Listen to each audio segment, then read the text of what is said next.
Magandang araw po mga kawangis ko kung sa man sulok ka man ng mundo. Ito ay inyong lingkod, Anton Olson sa mga kapwa ko OFW dyan sa Middle East, Yumkin side.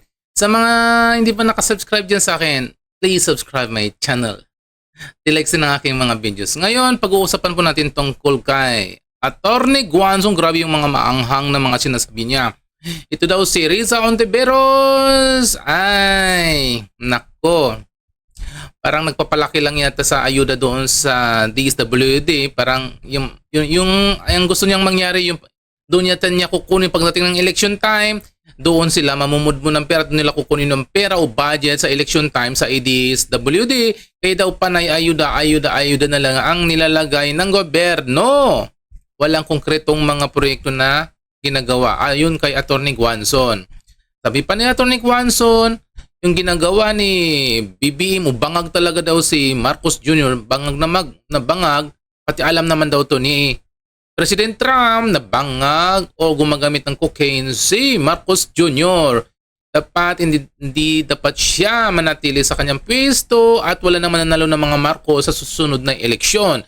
Ito, panoorin po natin ang kanyang mga punto de vista ni Attorney Guanzon. Sa Ontiveros, sa 2028 niya pa ilalabas yan. Oh. Attorney, ito nga nababanggit po ninyong unprogrammed funds. May mahigit 90 billion pesos po ang vinito ng Pangulo at may mga natitira pa. Para po sa inyo, dapat lahat ng unprogrammed funds alisin dito sa budget natin. Ay, dapat alisin niya. Ginagawa niya yung kiti-kiti eh. Ginawa niya yung, kumbaga yun yung kanyang tawag dyan piggy bank. Na kukupit-kupitin niya yan pag may President, kailangan ko ng ganito tulies dun sa district ko para may kickback ako diyan na 20%, di ba? Wala nga pondo yan. Excess revenue lang ng mga kapondo diyan. Dapat in-erase niya na dahil deficit naman tayo. Anak ng tinapaka BBM, 3 taon pa. Talagang ibabaon mo na kami sa utang. Kawawa mga kaapu-apuhan namin. Pero ikaw, baka siguro, dahil bangag ka, hindi mo napipil yun. Saka ang dami-dami yung pera na ninakaw. Hindi nyo na maubos yan. Saka 3 kamatayan nyo man, hindi nyo maubos yung ninakaw nyo sa amin. Pero paano mga kamahihirap? Paano? Sa 3 years na ito, paano ang services? Sabihin nila, may maip naman attorney, may ganyan-ganyan, ayuda. Kailangan namin trabaho. Kailangan ng mga hirap trabaho, hindi ayuda. 2.4 million ang walang trabaho nitong Paskong ito. More than 1/2 sa mga Pilipino nakaranas ng gutom. Ito ba ang administrasyon na gusto nyo maulit pa sa 2028? Huwag kayong pumayag na linlangin kayo uli ni BBM at ng kanyang gang. Okay lang yan sila dahil mayayaman sila. Paano kayo? Pagka-graduate ng mga anak niyo na halos hindi na kayo kumakain. Parang ang baybaon ang mga anak niyo sa college. Pagka-graduate after 3 years, walang trabaho. Sino pa mag-invest sa Pilipinas kung ganito tayo ka corrupt? Palagay niyo kaya hindi alam ni Trump na cocaine addict si Bongbong? Alam ni Trump yan. Inaresto nga si Maduro dahil nagda-drug trafficking Anong sinabi ni Trump? Lahat kayo, mga heads of state, ng mga drug traffickers kayo at drug users, hindi kami papayag dyan.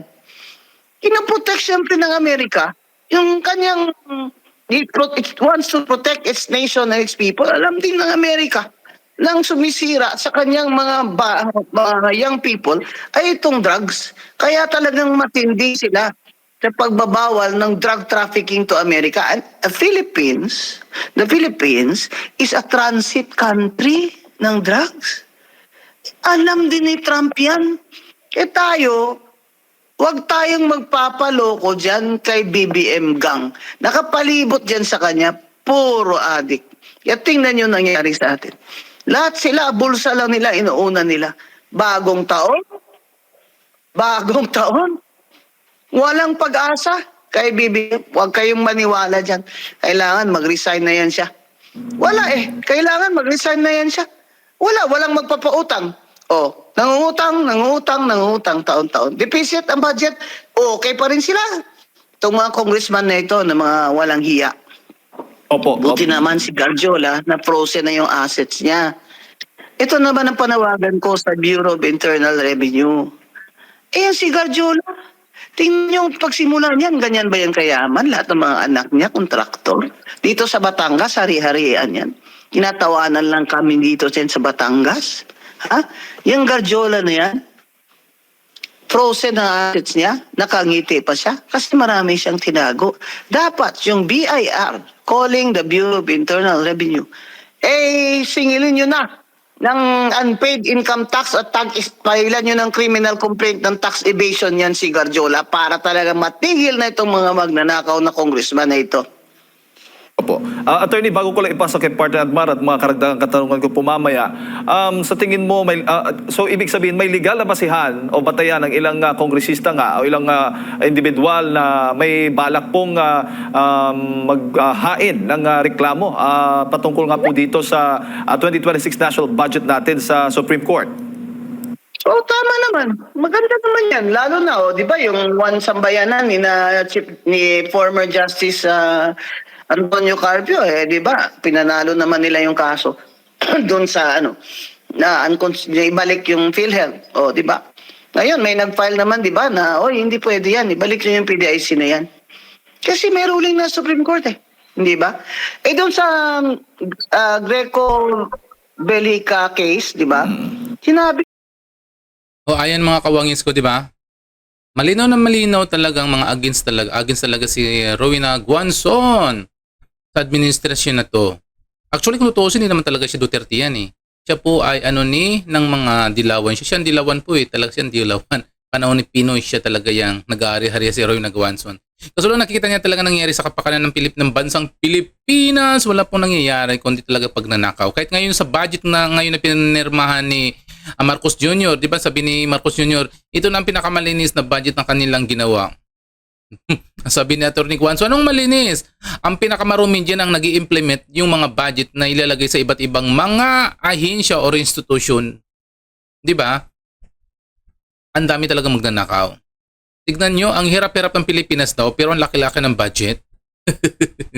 Kung totoo yun talaga, mayaman tayo Kaso lang hindi lang nagagawa, hindi na ilalagay sa tama yung pera o budget ng Pilipinas para matustusan ang pangangailangan ng taong bayan.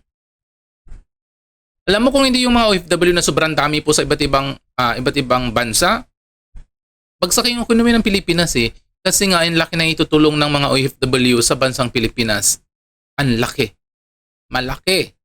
Kaso lang wala namang naitutulong yung bansang Pilipinas sa mga OFW. Kasi kung naitutulungan yan, dapat yung mga OFW hindi lumulubo sa ibang bansa. Dapat nag-uuyan na yan at dito na lang sa Pilipinas na magtrabaho o maglagay ng kanilang mga negosyo. Kaso lang problema, ano ba ang inalagay nila? Kasi pahirap na pahirap ang ekonomiya ng Pilipinas. Tagal pa na. Sana dumating ng 2028 para magkaroon na ng eleksyon para makapilit naman tayo ng mga maayos-ayos na mga liderato. Ngayon, di ba, pinag-uusapan na ngayon sa social media o sa mga mainstream media naman, ang nakakasawang pakinggan yung impeachment naman kay BP Sara ngayon this coming February daw pinag-uusapan naman yan sa Kamara. Bakit? Bakit lang sila lagi na lang nila nililipat kay BP Sara.